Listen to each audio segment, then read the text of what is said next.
This is the Just Live podcast with Dan and Suzie Potter, episode 70.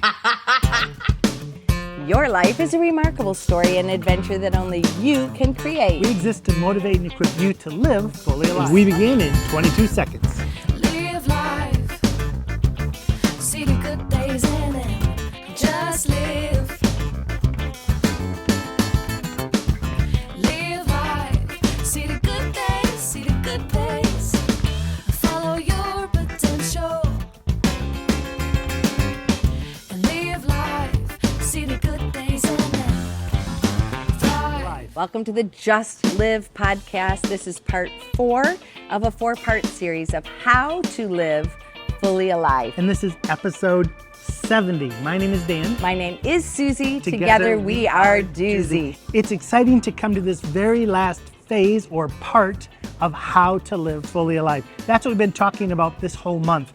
Because if you are going to live fully alive, you have to know how. And everything so far is about this is what you need to know, this is what you need to do.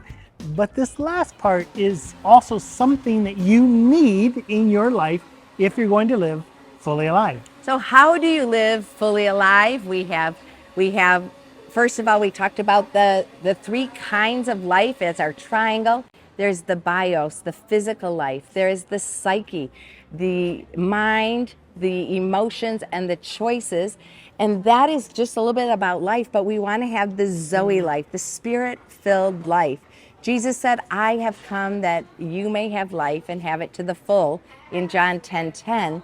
And we like to do that as well. We like to have Jesus walking through us so we can show up in our world and bring that fully alive life as a ripple effect to the people around. And then you have to make the choices. There's always 2 choices. There's light and dark. There's life and death. If you choose life, you're going to find yourself living fully alive. If you choose death, you're going to find yourself not living fully alive. If you choose life, you're going to find yourself in a place where you are connected to God. If you choose death or darkness, you're going to find yourself disconnected from God and people. And so this one thing, making the right choice to life, will be the first step that you need to take if you're going to live fully alive. Yeah, this is a way to check. Am I living fully alive? Check your choices. Are you making those choices that are leading to life or are leading to death? And then the next way is to check your love connections. And in the last 3 episodes, we talked about these 3 parts. And in the last episode, we talked about our love connection, loving God, loving ourselves, and loving other people. That is another way to check if you are living fully alive. If you are only loving yourself and you're not loving God or others, you're not living fully alive. So take the steps, But make also the the same choices thing, to if do you're it. not loving yourself, you're also not loving God or others. Yeah, So they all of go these together. are mixed up. It's like a beautiful infinity ring that Pretzel. goes around. It's like a pretzel. It's a beautiful pretzel. It's like a Celtic design, yeah. So these 3 are all important. Knowing what the Zoe life is, making those choices towards life, and having the love connections to God, myself, and others. So we get to part 4. Here we are. Which is what you've been waiting for. What else do you need to live fully alive? You need a net. Now, I remember one time when I was 4 years old, I went to the circus. I loved the circus. And I think this was the first circus I ever saw. And there was a whole family of people, and they were walking a wire. And there were 2 people on the bottom, and then Trapeze, I guess. No, they weren't trapeze. They were on high wire. Oh, high wire. And then there were people on their shoulders and people on a pole. And I mean, I think altogether there was 8 or 9 people up on this wire.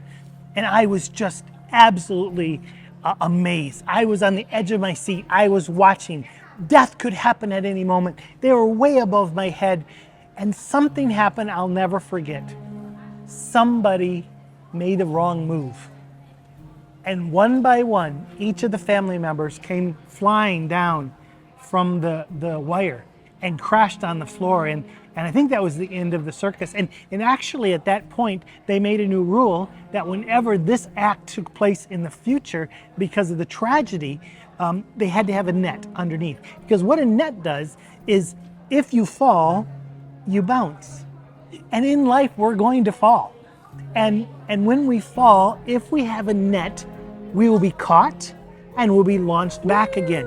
And so we have taken the letters N-E-T, and we've put together what we see in the Bible and in life is absolutely important. If we're going to live fully alive, we have to have a net. What is N? Yeah, well, so the net itself is our people. These are supporting us to live fully alive. It talks about in the Bible, do not forsake the meeting together. We have not been made to do this journey of a fully alive life by ourselves. We need each other. And the net and the three parts of the net, N-E-T, represent what we need to help us keep living fully alive. I love it. Every time you hear that buzzer, it means they've sold another ice cream right over there. It's just so exciting. More goodness, right? More goodness, more goodness. So the N stands for the net, or for the nest. Talk about the eagle in the tree with a little nest. Yeah, Give us that picture. Let me give you a little picture. One day, Susie and I were out kayaking. We love to kayak. And we're going down this river, and I could look above me and I could see an eagle flying. And I love eagles. My dad loved eagles. I love drawing eagles. And I just watched it. And it flew around, and you could see it was not hunting. It was doing something else. It was protecting its nest. And as I watched it, it pointed out where the nest was. And as you looked up, you saw a little head. I don't know if there was more than one little eaglet in there. Probably, they have more than one. But it was flying around protecting the nest. And in the nest was the eaglet or eaglets. Little babies. And they were in a tree. And I saw this beautiful picture of there is the strength of a tree. Yeah. And the tree is holding up its branches. And in the branches, there's been a nest built. Perhaps there's been more than one nest built in this tree. And then there's an eagle hovering, watching, feeding, and caring for, and giving security to the little eaglets. So someday they can fly. And this became the picture for a net for us. There is a nest, N. There is an eagle, E, and there is a T for tree. And we're going to explain what those three actually Let's are. think about the nest. The nest is that place where there is nurture, where there is love, where there is safety. So imagine these little eaglets, these little baby eagles or baby birds, if that's what you know, who are in a nest. They're so vulnerable. They can't go somewhere and feed themselves. The mama and the daddy, depending on the species, bring the food so that in the nest they stay, and then they can grow and be safe until they grow up enough Until they can fly. to be able to fly and to be able to go grab their own food. So that nest is a very important space. Who are the people in your nest? Who are those people that give you safety, that give you protection, that give you love, that help Feed your life. you, that help keep you accountable, that Teach you to keep fly. you authentic, that help you really grow in being the person that God meant you to be? So That's your nest. You need to have a nest. You need to have a small group of people that doesn't have to be large, but needs more than just you. Yeah. You need a few people to walk through this life with, but you also need an eagle. You need someone to mentor you. One of the great joys of Susie's and I's life is that we mentor people. We mentor couples. We mentor college students. We mentor teenagers. We mentor teams. We mentor church groups. We've mentored business professionals. It is an amazing thing to be an eagle and just provide safety and feeding and helping others to fly. And I think everyone eventually needs to have a nest, and they need to have an eagle. And probably they need to be an eagle at some point. Yep. And so if you're going to live fully alive, you need to make sure you have a nest, a small group of people, but you need to have at least one person. Older, more mature, experienced, that can speak into your life, that can offer wisdom, who's also watching accountability, watching you grow. And that you celebrating can go to with you. for questions about life. So you need the nest, you need the eagle, but what's the tree? Yeah, the tree is your community. So this is a place where you can live your life authentically. Like, yes, you do that with the people in your nest. You do that with your eagle, this older, more experienced person who's in your life to help you grow and help you fly and help you live fully alive. But what are your community? What is your community? Many of us have multiple communities that we live in. This is the place where we get to have the ripple effect, where we get to love others, that we get to see the fruit from us loving God and loving ourselves and loving others. So this tree, or these branches of the trees, could represent different areas in your life, different groups of people. For example, it could be where you go to school. It could be the people that you work with. It could be your family. That could be a branch of the tree as well. We live in Huntington Park. It's a community that we're a part of. And that is one of our branches. This is one of our tree extensions, places where we have regular connection or one-off connection. Where do we get to have that ripple effect of living the Zoe life, making those good choices, and loving God, ourselves, and others in a very practical way? So it's kind of like an outreach. It's kind of like a ministry. It's like living Jesus out loud, allowing people to see the fruit of our connected life with Jesus. And I think this is what Jesus set as an example. When he came, he wasn't a lone ranger. Yeah. He didn't do it himself. He had 12 disciples. Yeah, and he had his three favorite, like He his had little three nest. favorites, but then he also had 130 others. And then he had his Jewish community. And it just, there was a lot of communities that he was Lots a of part of. tree branches. And I think today, our individualism kills us. Yeah. It actually causes us not to live fully alive because it's just me. And I don't have a tree, I don't have a nest. I'm just sitting here on the ground, and we wonder why the other birds pick us off. Because we haven't built the net. And so if you're going to have Zoe life, if you're going to make the right choices, if you're going to have those love connections, Yeah. you've got to have a place where you belong. Yeah. We did a research project years ago with people who stay in love with Jesus and people who don't. And the main thing that we found from those people who continued to go for God was that they had a mentor, they had a net, and they had a tree. Yeah. And These that three is parts. absolutely important. So, what about you?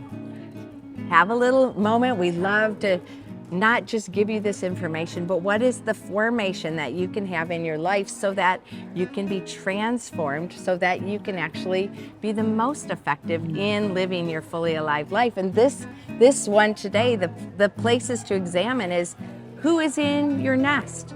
Who are those people that help you be safe when you have those thoughts, those feelings? Who are those people you can go to? Who cares? Who listens? Who loves? We had a small group. Who gives you feedback? When we lived in Marlette, Michigan, a small group, and our phrase was always, we're doing life together. I love that. So good, because that's what you need. A small group you're doing life with. Yeah, and we have a number of small groups right now. Our Seasons of Life Couples 12-month mentoring program. Those people, we really are accountable to them. We're doing life with them. They're part of our nest.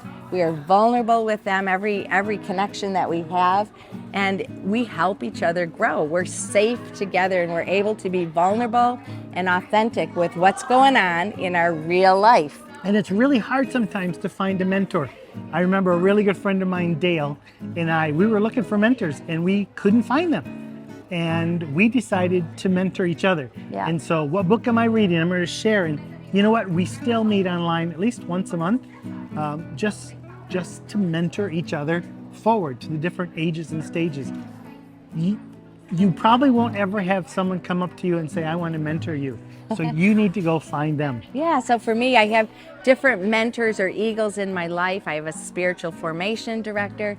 I have a friend who I partner with in our Third Culture Kid Ministry, and we share life together and how we're doing. I have people that I just share my heart concerns with. I have different eagles for different seasons of my life.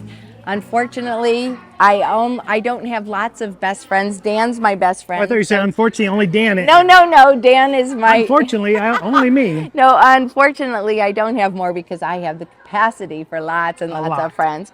But Dan is able to be in that nest with me and my eagle. It's interesting that some of our people can be that safe place and provide that eagle, just that eagle support as well. And then what are your branches of your tree, or what are your community. multiple trees, your communities that you not only are receiving from, but you can offer, you can serve, support, tell your story to, you can show up with your fully alive life and make a difference there, a ripple effect difference. We just came from a meeting with the staff of Teen Street here in Brazil. And we just talked about the things we saw that were beautiful about them. And one of the main things was their community. They love each Yeah. other. And even though putting together an event with 1,700 teenagers is a major thing, Huge. they do it as one, and they Yeah. belong to each other, and they support each other. Yeah. We all need that. And COVID stole that away from a lot of us. And I just want to invite you into that space, because in that space, you then can build a safe nest. And when you have a nest, you have a place for an eagle to mentor you. And if you have that, Yeah. you're on your way to living fully alive every day. So this has been a 4-part series of how to live fully alive. We talked about our triangle of life and the Zoe life, most importantly, our 2 trees that help us check in. Am I going towards the life or the death? And our love connections, the heart love connections, loving God, ourselves, and others. And then we have this picture of our net, our nest, our eagles, and our tree. And I hope this helps you know how to live fully alive. If you have any questions, comments, emotional outbursts, please message us in any of the ways that we are connected. Or if you'd love to chat more about this, we would love to be in that space with you. So may you live fully alive as you love your life, your world, and your God. My name is Dan. My name is Susie. Together we are Doozy. Live fully. And love fully.